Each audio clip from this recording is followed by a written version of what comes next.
Marco भैया आज explain करने जा रहे हैं द गार्डियंस, जहां एक डॉक्टर अपनी गर्लफ्रेंड को प्यार नहीं बल्कि अपने राक्षसी बच्चों को खाना खिलाने के लिए घर ले जाता है। पर कहानी तब पलट जाती है जब वो मासूम लड़की मौत के मुंह से वापस आती है और फिर जो हुआ वो आपके होश उड़ा देगा। कहानी है एक कपल की, मैल्कम और उसकी गर्लफ्रेंड लिज। मैल्कम पेशे से डॉक्टर हैं और लिज को लेकर अपने गाँव जा रहा है। गाड़ी में हंसी मजाक चल रहा था, सब कुछ बढ़िया था। कभी लिज ने वो सवाल पूछ लिया जो अक्सर रिश्तों में बम की तरह काम करता है, हम शादी कब कर रहे हैं? बस वहीं से माहौल थोड़ा ठंडा पड़ गया। मैल्कम ने टालने के लिए कह दिया, यार आजकल काम बहुत ज्यादा है। अब बहाना भी थोड़ा कच्चा था क्योंकि वे लोग पूरे 2 हफ्ते की छुट्टी मनाने ही गाँव जा रहे थे। लिज चुप तो हो गई पर उसे बुरा जरूर लगा। वे लोग गांव पहुंच गए, लेकिन ये कोई मामूली गांव नहीं था। यहाँ की हवा में ही कुछ गड़बड़ थी। सफर की थकान मिटाने के लिए लिज जैसे ही नहाने गई, उसके साथ कुछ डरावना हुआ। उसे महसूस हुआ जैसे हवा में से किसी ने उसे छुआ हो, पर आँख खोलकर देखा तो वहाँ कोई नहीं था। एक अजीब सा डर उसके मन में बैठ गया। रात हुई। नए घर में मैल्कम ने लिज के लिए प्यार से खाना बनाया।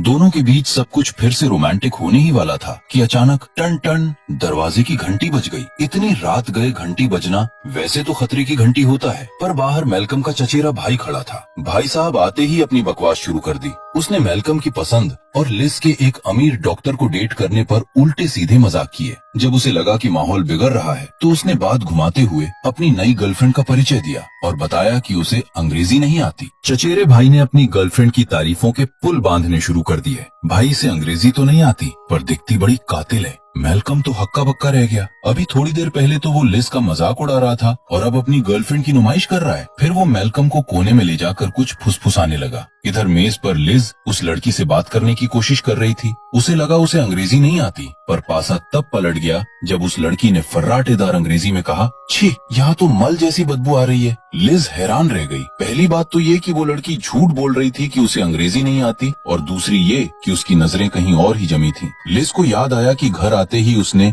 मेज पर एक केक का डिब्बा देखा था। मैल्कम ने कहा था कि ये नौकरानी ने तोहफे में दिया है। डिब्बा थोड़ा गंदा जरूर था पर केक से बदबू, ये बात लिज को हजम नहीं हो रही थी। इससे पहले कि वो कुछ और पूछ पाती, चचेरा भाई और उसकी गर्लफ्रेंड चुपके से वहाँ से निकल लिए। उनके जाने के बाद मैल्कम जिद करने लगा, अरे मेरे गाँव का मशहूर केक है, थोड़ा चक्कर तो देखो। लिज का मन तो नहीं था पर उसने एक चम्मच खा लिया। स्वाद कुछ खास नहीं था पर उसमें कोई बदबू भी नहीं थी। रात हुई पर लिज की उलझन कम नहीं हुई। उसे बार बार वही बात याद आ रही थी कि उस लड़की ने बदबू की बात क्यों की। आधी रात को उसे जोरों की भूख लगी। वो दबे पांव उठी, फोन की टॉर्च जलाई और केक की तरफ बढ़ी। पर जैसे ही उसने केक को हाथ लगाया, न जाने क्या हुआ, उसे एक अजीब सा जुनून सवार हो गया। वो पागलों की तरह केक को ठूस ठूस कर खाने लगी जैसे उसमें कोई जादू हो। अगले दिन जंगल में वही चचेरे भाई की अजीब सी सहेली दिखती है। वो जितनी जल्दी हो सके वहाँ से भागना चाहती थी पर बेचारी रास्ता भटक गई। अचानक चारों तरफ से डरावनी आवाजें आने लगी। घबराहट में वो एक बड़े पेड़ के पीछे छिप गई।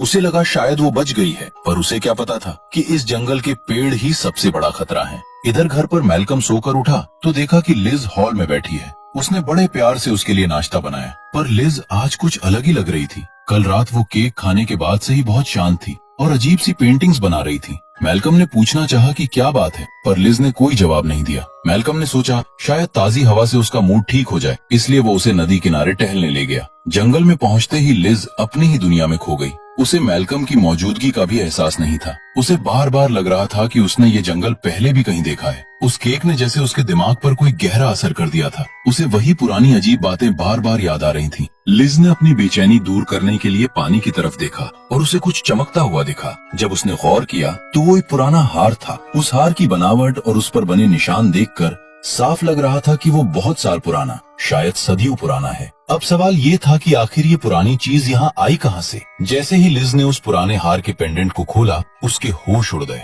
अंदर एक ऐसी तस्वीर थी जिसे देखकर वो सुन्न पड़ गई, मानो उसकी आंखों की चमक ही खो गई हो। उसने जैसे तैसे खुद को संभाला और घर पर आ गई। वो सोफे पर लेट तो गई पर उसकी आंखों के सामने वही तस्वीर घूम रही थी। उसे कुछ बहुत बड़ी गड़बड़ का एहसास हो रहा था। तभी मैल्कम आया और एक बुरी खबर सुनाई। छुट्टियां होने के बावजूद अस्पताल से फोन आ गया कि एक मरीज की हालत बहुत खराब है, उसे फौरन निकलना था। इसका मतलब था कि लिज को उस सुनसान घर में अकेला रहना पड़ेगा। लिज की आंखों में आंसू आ गए। शायद वो डर रही थी या शायद उसे आने वाले खतरे का अंदाजा हो गया था। भारी मन से उसने मैल्कम को विदा कर दिया।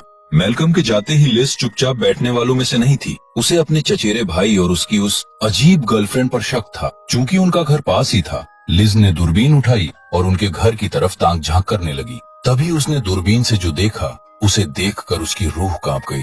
वहाँ जो चीज हिल रही थी वो कोई और नहीं बल्कि वही चचेरे भाई की गर्लफ्रेंड थी, पर वो बिल्कुल भी इंसान जैसी नहीं लग रही थी। लिज की तो चीख निकल गई। उसने फिर से गौर से देखने की कोशिश की, पर पलक झपकते ही वो वहाँ से गायब हो चुकी थी। लिज को लगा शायद उसे मतिभ्रम हो रगाड़ है, शायद उस केक का असर है। अपने दिमाग को शांत करने के लिए वो पूल के पास गई और पानी पीने लगी। उसे जरा भी अंदाजा नहीं था कि उसके ठीक पीछे कोई चीज उसका इंतजार कर रही है। लिज के तो होश ही उड़ गए जब उसने देखा कि चचेरे भाई की वो अजीब सी सहेली अचानक उसके सामने खड़ी है। लिज ने हैरानी से पूछा, तुम यहाँ कैसे? पर अभी वो कुछ समझ पाती, उसने देखा कि बगल में वैसी ही एक और लड़की बैठी है। लिज बुरी तरह घबरा गई। ये क्या चक्कर है? तभी उस लड़की ने बड़े अजीब अंदाज में पूछा, क्या तुम मेरे अतीत के बारे में जानती हो? लिज को लगा कि शायद इस लड़की का दिमाग फिर गया है। तभी माहौल और भी डरावना हो गया। वो लड़की बुदबुदाने लगी, तुम जाग गए बच्चों, कहाँ से आए हो? पुराने अतीत से।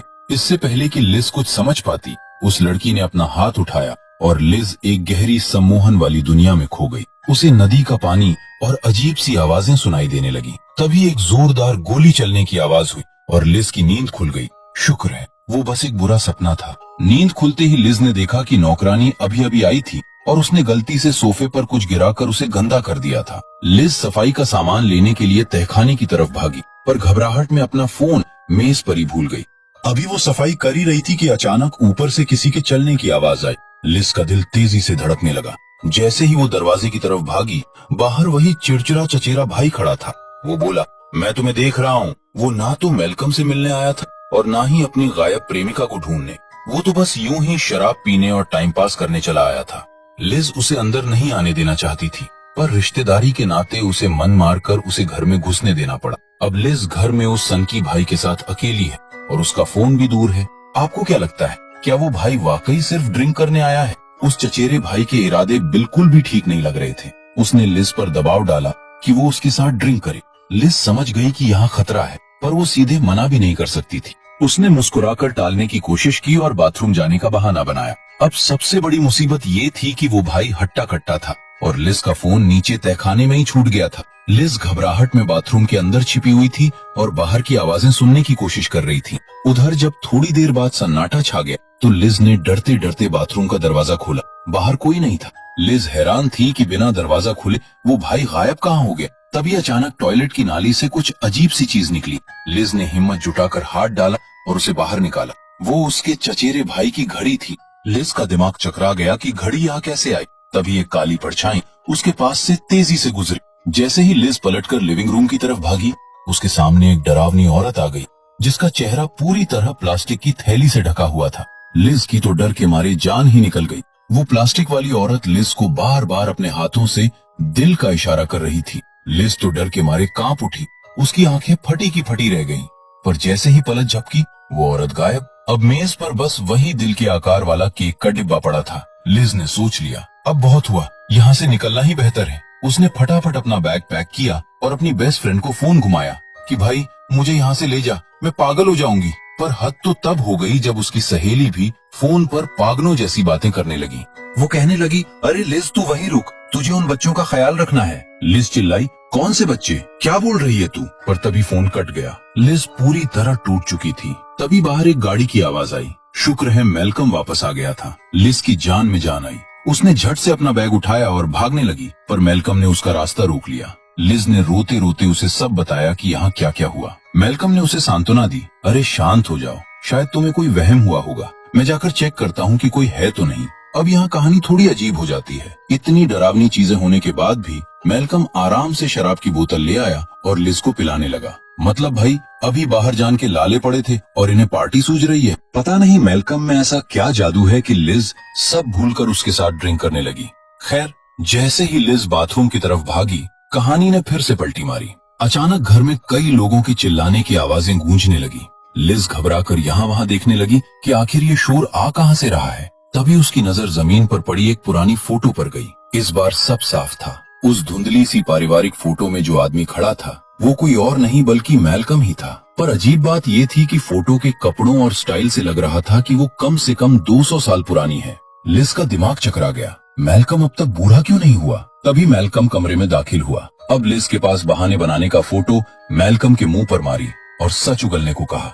मैल्कम ने भी अब नाटक छोड़ दिया और बस इतना बोला, ये बहुत पुरानी बात है लिज। लिज भागना तो चाहती थी पर उसे समझ आ गया कि वो फंस चुकी है। मैल्कम उसे बैठक में ले गया और बड़े अजीब अंदाज में उसे अमरता देने के लिए थैंक यू बोलने लगा। फिर उसने 200 साल पुरानी वो काली कहानी सुनाई जिसने सब कुछ बदल दिया था। बात तब की है जब मैल्कम और उसका वही चचेरा भाई इसी जंगल में शिकार करने आए थे। उन्होंने नदी किनारे एक औरत को नहाते देखा जो प्रेग्नेंट थी। उन दोनों के सिर पर खून सवार था। मैल्कम ने जरा भी रहम नहीं खाया और मुस्कुराते हुए बंदूक तान दी। धाएं! एक गोली चली और वो औरत जमीन पर गिर पड़ी। वो औरत मरी नहीं थी पर उन दोनों दरिंदों ने उसे उठाया और अपने घर के सूअर के बाड़े में कैद कर दिया। उनका इरादा बहुत बुरा था। रात में उस औरत को लेबर पेन होने लगा और एक खौफनाक हादसा हुआ। जब देर रात मैल्कम और उसका भाई लालटेन लेकर वहाँ पहुँचे तो पूरा फर्श खून से लथपथ था और वहाँ मांस के लोथड़े जैसा कुछ पड़ा था। शायद वो गर्भनाल थी, पर मैल्कम और उसका भाई इतने पत्थर दिल थे